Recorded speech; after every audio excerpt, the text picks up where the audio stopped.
এখনকার সময়ে যখন কিনা আমরা আর্টিফিশিয়াল ইন্টেলিজেন্স নিয়ে খুব বেশি ভাবছি, মনে করছি যে মানবতাকে আমরা একটা নতুন সভ্যতার দিকে নিয়ে যাচ্ছি, আমার মনে হয় এক্ষেত্রে ইমোশনাল ইন্টেলিজেন্স বা ইমোশনাল কোশেন্ট নিয়ে ভাববার সময়। কারণ হচ্ছে দেখুন, আমরা পুরোপুরি তো যান্ত্রিক এখন হয়ে যায়নি, পুরোপুরি এখন আমরা হিউম্যানয়েড হয়নি। তো অবশ্যই প্রগতি করতে হবে, ডেভেলপমেন্ট চাই, কিন্তু ইমোশনসটাকে বাদ দিয়ে না। কেন কি আজকের সমাজে যেখানে কি আমরা সমস্ত দেখছি বিভিন্ন বিচ্ছিন্ন ঘটনা হয়তো দেখা যাচ্ছে, চারিদিকে একটা সবসময় মানে নেই নেই রব চলছে, মানুষের মনে এত রকমের মানে এনজাইটি, এত রকমের টেনশন চলছে, কিন্তু সেক্ষেত্রে আমাদের মনে হয় শুধু প্রগ্রেসিভ বা নিজেদেরকে এগিয়ে নিয়ে যেতে হলে আমাদেরকে ইমোশনসটাকে বা অনুভূতিটাকে ভাবতে হবে। এবং সেটার জন্য আমাদেরকে দেখতে হবে যে কিভাবে আমরা এই ইমোশনসটাকে টেকনোলজির সাথে ব্লেন্ড করতে পারি। এবং সেই জন্যই আজকে এই অনুষ্ঠানটা আমরা করেছি। আমার মনে হয় এটা ভারতবর্ষে বা কলকাতায় এটার প্রথম একটা এফার্ট যেখানে কিনা ইমোশনাল ইন্টেলিজেন্স বা আর্টিফিশিয়াল ইন্টেলিজেন্স নিয়ে একসাথে বলা হচ্ছে। কারণ হচ্ছে দেখুন, ইমোশন আর আর্টিফিশিয়াল ইন্টেলিজেন্স এই দুটোকেই রাখতে হবে, কোনোটাকেই কোনো বাদ দিয়ে করা যাবে না। তো আমি যদি আজকে আমার নিজের বাড়িতে কোনো একটা আর্টিফিশিয়াল ইন্টেলিজেন্স আনি, আজকে হয়তো আমরা রোবট ব্যবহার করছি না, কিন্তু আগামী দিনে হয়তো রোবট আমাদের বাড়িতে বাড়িতে থাকবে। যেরকম একটা সময় আমাদের বাড়িতে কম্পিউটার এসেছে, কিন্তু সেই সময় আমাদের ভাবতে হবে যে মানবতাকে কোনোদিন বাদ দিয়ে কোনো কিছু হবে না। আজকে দেখছি 2025-এ যেখানে কিনা গার্টনার বলছে যে 83 million people will be losing jobs, কিন্তু সেই জায়গাটা যাওয়ার আগে, সেই ডিজাস্টারটা যাওয়ার আগে আমরা নিজেদেরকে কিভাবে ইকুইপ করব, সেই জন্যই আজকে আমাদের মনে হয় এই ধরনের প্রোগ্রামগুলো ভীষণভাবে প্রাসঙ্গিক। এবং আমার যে নতুন বই যেটা এসেছে, the journey from EI to AI, mankind redefined, মানে সেখানে আমরা এটাই বলার চেষ্টা করছি যে মানুষকে আগেতে গেলে কিভাবে নিজেকে ডেভেলপ করতে হবে, নিজের অনুভূতিগুলোকে আরো বেশি অনুভূতিশীল করতে হবে। কারণ হচ্ছে জাস্ট ইমোশনে বয়ে গেলে চলবে না, ইমোশনটা কিন্তু আমাদের পাওয়ার। আজকে আমি মানুষ, যে মানুষ যার নিজের মধ্যে নিজের হুঁশ আছে যে আমি মানবতার জন্য লড়ছি, কি আমি জাস্ট একটা ফ্লেশ অ্যান্ড ব্লাড, আমি একটা মানুষ, আমি I can do anything, I think that is not enough. We have to understand that আমাদের ইমোশনসগুলো কিভাবে পজিটিভ ডাইরেকশনে, কনস্ট্রাকটিভ ডাইরেকশনে ইউজ করে আমরা মানবতার ভালো করতে পারি।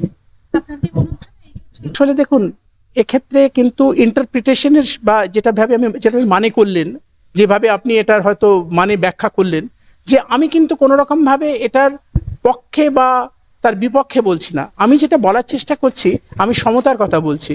আমি বলছি একটি ব্যালেন্সের কথা, যেখানে ইমোশন এবং টেকনোলজি বা আর্টিফিশিয়াল ইন্টেলিজেন্সকে একই জায়গায় আনতে হবে, তাদেরকে হাতে হাত রেখে চলতে হবে।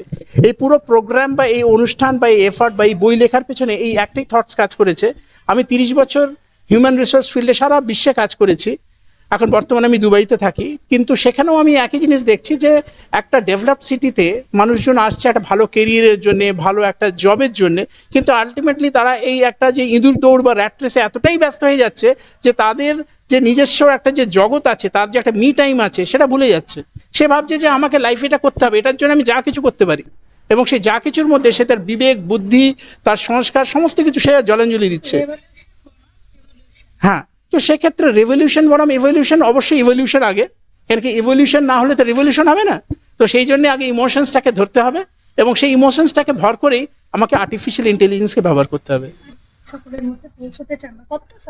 এটা একটা অবশ্যই ক্রিটিক্যাল কোয়েশ্চেন এই মুহূর্তে দাঁড়িয়ে, আজকের সময় 2024-এর এই মানে ডিসেম্বর মাসে। অবশ্যই আমার মনে হয় যখন আপনি কোনো কিছু করতে চান, তার জন্য একটা ফার্স্ট ইনিশিয়েটিভ বা ডেয়ারিং দরকার, সেটা আমি করেছি।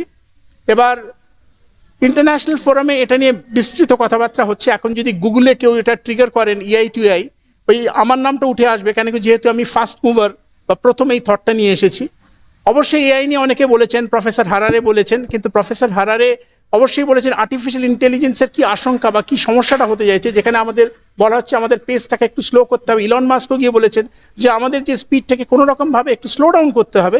আমার মনে হয় স্লো ডাউন করার সাথে সাথে যেটা বেশি প্রাসঙ্গিক, যে মানুষকে মানবতার দিকটাকে আরো বেশি করে ভাবতে হবে। আমাদেরকে ভাবতে হবে যে কেন আমরা নিজেদেরকে জাস্ট যন্ত্রণা মনে করে যন্ত্র চালকের জায়গা বসাবো। আমার নাম ডক্টর প্রেমাঙ্কুর দাস। আমি একজন অথর এবং আমি একজন কোম্পানির সিইও, যেটা হচ্ছে পজিটিভ মেন্টাল অ্যাটিটিউড, এবং আমার কোম্পানির কাজটাই হচ্ছে বিশ্বজুড়ে এই মানবতার ইনফরমেশনকে, ইমোশনসের ইনফরমেশন, মেন্টাল ওয়েলনেসের ইনফরমেশন ছড়িয়ে দেওয়া। से मुझे यहाँ पे इनवाइट किया कीनोट स्पीकर के लिए, और मैं उनको विश करता हूँ ऑल द बेस्ट उनके नई बुक लॉन्च के लिए, EI to AI mankind redefined. ये बहुत एक सेंसिटिव टॉपिक है जिसके बारे में शायद कोई बात नहीं कर रहा। AI के बारे में सब बात कर रहे हैं, पर इमोशनल इंटेलिजेंस के बारे में कोई बात नहीं करता। आई थिंक ये सही टाइम है कि हम देखें कि ये दोनों कैसे एक साथ कोएग्जिस्ट करेंगे फ्यूचर के अंदर. मैं बहुत एक्साइटेड हूं. आप भी अपनी कॉपी लीजिए और देखते हैं. एआई हमारा इमोशनल इंटेलिजेंस है और आर्टिफिशियल इंटेलिजेंस से अलग. लेकिन एआई को बनाने वाला इमोशनल इंटेलिजेंस है, जो हमारा मन है, जो हमारा दिमाग है. बनाया ह्यूमन नहीं है, लेकिन वो बनाते बनाते इतना परफेक्शन की तरफ चला गया है कि ह्यूमन इम्परफेक्शन को भूल गया है. और एम्पैथी या फिर जो सहानुभूति होती है वो जाती जा रही है ह्यूमैनिटी में से एआई के कारण. पर एआई फ्यूचर है, तो हमें इसके साथ रहना है. कैसे रहना है वही इस किताब में लिखा हुआ है और इसी के बारे में हम आज चर्चा कर रहे हैं. फ्यूचर बहुत अनप्रिडिक्टेबल है. ज्यादा से ज्यादा इवॉल्वमेंट होगी. एक जो सबको सवाल तंग करता है वो ये करता है कि क्या जॉब्स खत्म हो जाएंगी या जॉब्स कम हो जाएंगी. हाँ, इसका कुछ असर तो पड़ेगा, कुछ या फिर बहुत कुछ भी पड़ सकता है. पर कैसे हमें अपने आप को बेटर करना है और उस एआई का कैसे सदुपयोग करना है वो ज्यादा इंपॉर्टेंट होगा आने वाले वक्त में, क्योंकि इसका दुरुपयोग अभी से शुरू भी हो चुका है. ये बुक Amazon पे अवेलेबल है. इसका किंडल वर्जन भी Amazon पे अवेलेबल है. आप ऑर्डर कर सकते हैं ऑनलाइन. ऑफलाइन अभी लॉन्च नहीं, अभी कोलकाता में लॉन्च हो गया है. पर अभी इंडिया एज अ होल में अभी थोड़े टाइम बाद लॉन्च होगा. करंट সারা পৃথিবী সুতরাং সব দেশকে একজোট হয়ে যাতে ভালোভাবে মনুষ্যত্ব এবং ভালো মূল্যবোধকে যেন এমফাসাইজ করা যায় সেটা দেখতে হবে.